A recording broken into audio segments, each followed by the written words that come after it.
Morning, Year 8's Informed Tutors. It's another Tuesday assembly. I'll try and keep it reasonably short again. Say a few things that are on my mind. Wow, what happened on Monday? Non-essential shops opened, hooray. And here are a few of the things that people bought there on the BBC site. Now, have any of you taken that opportunity? Now, I saw some of you were excited when McDonald's opened and KFC and things. Have any of you queued for hours like some people did at Primark and other shops today in Blackburn and Burnley and Manchester and Clitheroe and places? I know we had one very excited child who's gone to buy an essential piece of Sylvanian family furniture. I found these two pictures from very different shops in York. I think there's one shop I think I could afford to shop in. I think I might just be able to buy the sweets from the sweet shop in York, but what a sweet shop that is. That is, how could that possibly be defined as non-essential? Look at that, there's just rows and rows and rows of, that's a proper shop, isn't it? Whereas this one looks a bit outside my price range. It just looks, look at that, it just is gold coming and diamonds coming from every counter. So, have you been out shopping today? Have you queued and got something? And were you excited to see those shops open? Were you excited when a little bit more of life is starting up again? Can't escape it from the news, so I thought I'd direct us to it. Some of you might recognise the statue of that man there. Some of you may even know what town that statue stood in. It's Colston from Bristol, and in the latter part of the 19th century, the people of Bristol, a good few years after his death, they put up that statue because they felt he had benefited Bristol, and that statue was in the centre of Bristol until 3 or 4 days ago. But it's enraged people. Why is it enraged people? Because, and here is a suggestion for a new plaque which was made in 2019, but as far as I'm aware they didn't put this new plaque up for him. So here is the reasons they put the statue up. He was a Member of Parliament for Bristol for just 3 years. He was one of the city's greatest benefactors. He paid for schools, almshouses where poorer people could live in those days, when there wasn't the safety net of the benefit system and things. Hospitals and churches in Bristol, London and elsewhere. Many of his charitable foundations continue. I believe there are at least a couple of schools in Bristol still called Colston School now. So he died 1721. In 1895, so what's that, 174 years later, so that's how important he was at the time. It took 174 years and people built a statue to him because of his philanthropy. Okay. Where did his wealth come from? It came from investments in the 17th and 18th century. He invested in slave trading. His ships took, and the companies involved in, took the best part of 84,000 slaves from Africa to America and the Caribbean. 19,000 people, probably comparable to the population of Clitheroe, died on the voyages. Okay, so he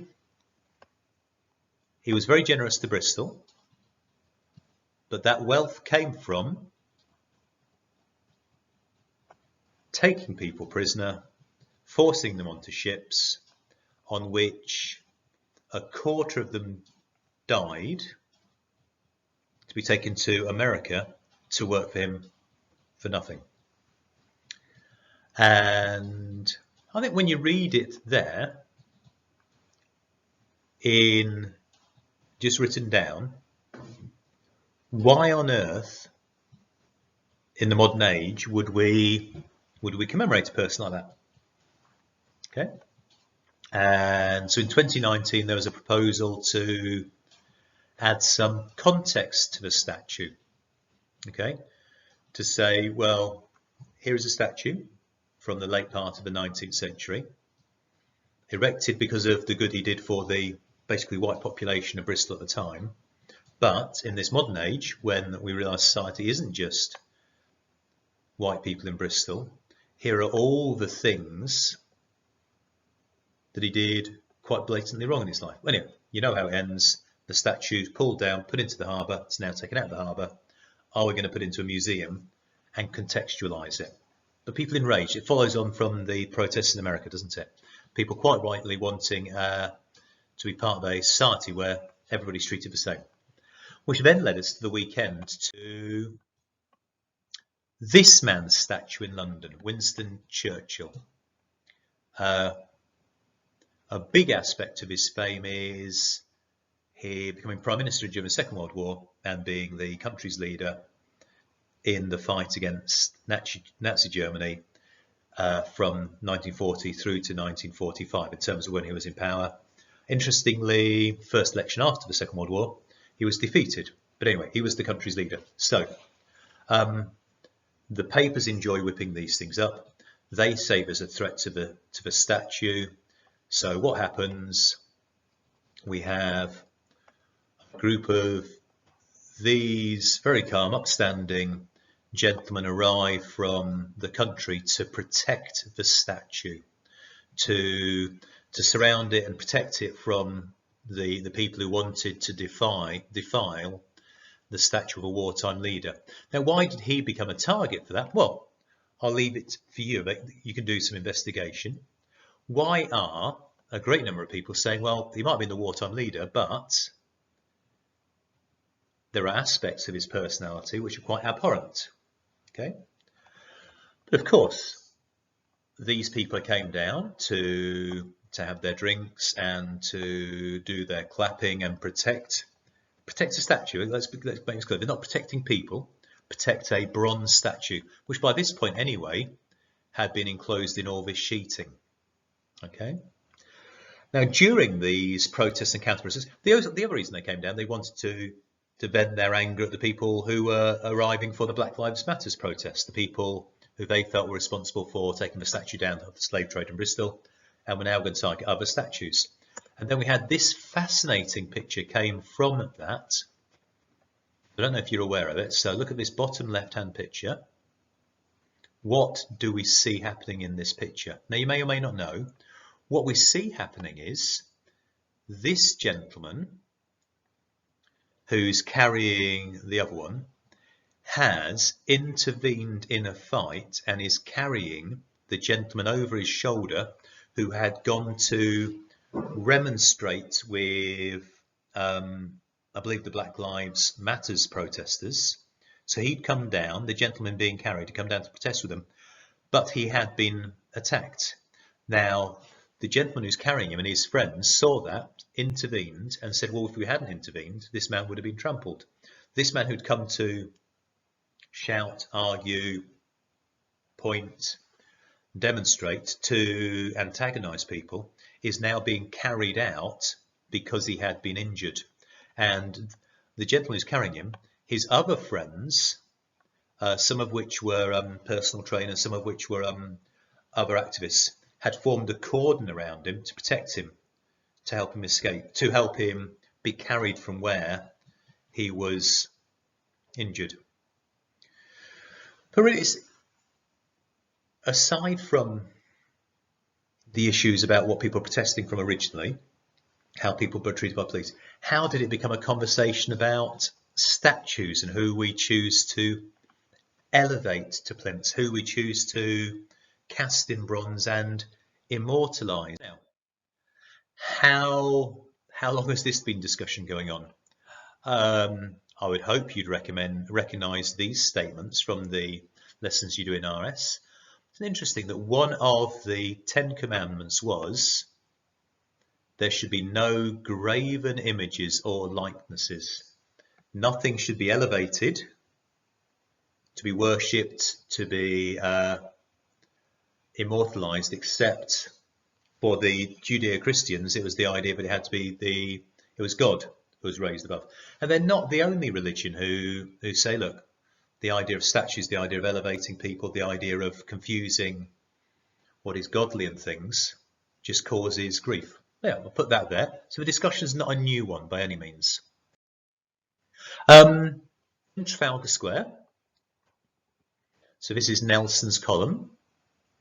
So Trafalgar Square, a space in London dedicated to the victory of Admiral Nelson at Trafalgar over a foreign fleet. There is clearly the huge statue. It's in front of the National Gallery, and round the statue are the famous bronze lions, and there are 4 plinths. A plinth is one of these stone things you put a statue on. Now, famously you'll have to check the dates when Nelson's column was erected and when the whole thing's probably the best part of 100 years, one of the plinths has always stood empty, the 4th plinth. So what did the City of London decide? They regularly, I think possibly more than annually, they get a contemporary artist to put a different statue on the 4th plinth. And these are some of the myriad statues that have now been put up. So we've got Trafalgar Square, named to commemorate a victory in the same way as the French have the Arc de Triomphe, the Arc of Triumph, running along the Champs-Elysees, etc. And many countries have these memorial squares, but London is now putting on these. So there was Ship in a Bottle, which I believe is Nelson's ship in a bottle. We have Gift Horse. We have, this one was, I think, called Pregnant. It's a lady with some physical disability but she's a sculptor, who made a cast of herself while pregnant to put on it. So very thought-provoking. I believe Anthony Gormley invited a few thousand people to each, I think, spend an hour or so actually just stood on the plinth, and I think he called that one another. So a different thing to elevate, to make people think. So in a sense, to take a statue and make people think about something. Right, another statue. This is Bill Shankly. You know he'd come back to Liverpool someday. This is Bill Shankly, very famous Liverpool manager. This is a statue that Liverpool Football Club have put outside their stadium, in the same way that Man United have statues outside their stadium, in the same way that Blackburn and Burnley probably have statues of people outside them. Bill Shankly, a famous manager. Now, when I looked up quotes to do with Bill Shankly, he said this about his philosophy to life. Socialism I believe in isn't really politics, it's a way of life. It's humanity. I believe the only way to live and be truly successful is by collective effort, working for each other, helping each other, everyone having a share of the rewards at the end of the day. That might be asking a lot, but it's the way I see football and it's the way I see life. Okay? Very socialist philosophy. And talking about his football, he also said football is a very simple game based on the giving and taking of passes, controlling the ball, making yourself available to receive a pass. It's terribly simple. Wouldn't it be good if all football and punditry programs said, actually, we could talk about the game, but even Shankly thought it was this simple. Right. So Shankly said these things. I have a feeling, though, if I delved more deeply into the things he was interested in and the comments he said, perhaps I would find less pleasant things. But anyway, Liverpool Football Club have that up. And I must admit, I think that was a new quote to me. That idea there, I'd quite happily have in my office at school, isn't it? I believe the only way to live and be truly successful is by collective effort, working for each other, helping each other, everyone having a share of the rewards. That might be asking a lot, but it's the way I see life. Right, so statues, idols, an attempt to inspire, but clearly, depending on your view, if you're a white Bristolian from between the 17 and 18 and 1900s, you thought Colston was fantastic. if you're one of the best part of 100,000 people who were put in chains and carried from Africa to work in the New World, you'd have thought his evil was unparalleled, wasn't it? If you were going to build a statue in school, a statue, a 3D thing, okay, it could be a person, it could be anything, statue, something 3D.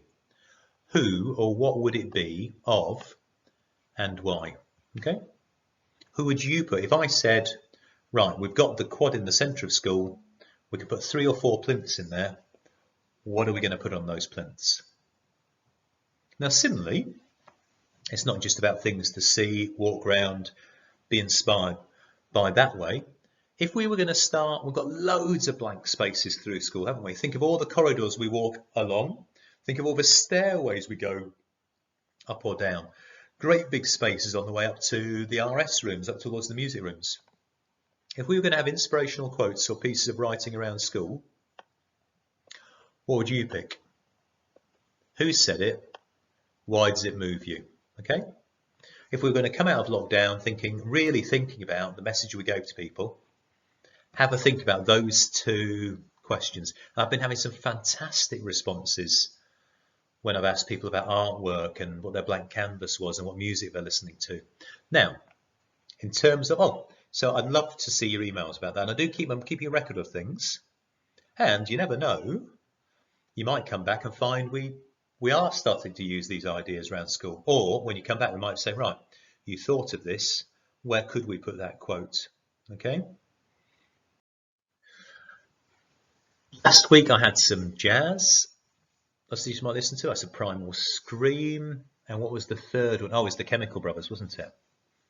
What about, if you haven't heard them already, Antonin Dvorak, who I believe is a Czech composer, was commissioned to write From the New World.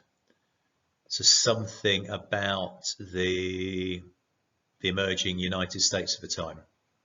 That is, I think, it's a brilliant piece of orchestral music. As quite an apposite piece of music, if you are at all into your guitar work, treat yourself to Joe Satriani, Surfing with the Alien. Okay, so when you've done your work and you have taken your block, remember last week we talked about balance, separating the tasks out, treat yourself to one of those. You may like it, you may not, you may hate it. Again, if you've got any recommendations, so last week I had recommended to me the Arctic Monkeys, which I thoroughly enjoyed.